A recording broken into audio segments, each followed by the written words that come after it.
Miongoni mwa rasilimali muhimu za mtu ni afya.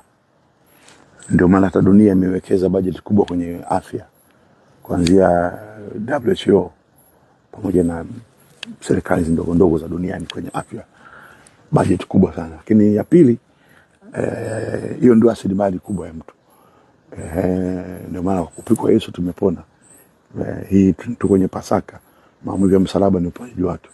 Lakini kanuni moja ya afya ni kumcha Bwana Mungu wako, mche Mungu. Biblia inasema itakuwa afya. Kwa maana kule kwenye kumcha Mungu kuna kusamehe wajinga, wanaokuumiza, wanaokudharau, wasamehe.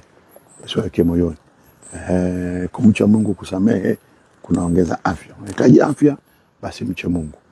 Yeye ni Jehova Rafa. Lakini anakuponya pia kwa njia ya msamaha, kusamehe watu. Kusamehe watu kunaongeza wingi wa maisha na wingi wa amani. Mche Mungu, itakuwa afya kwenye mifupa yako. Asante sana. Pasaka njema.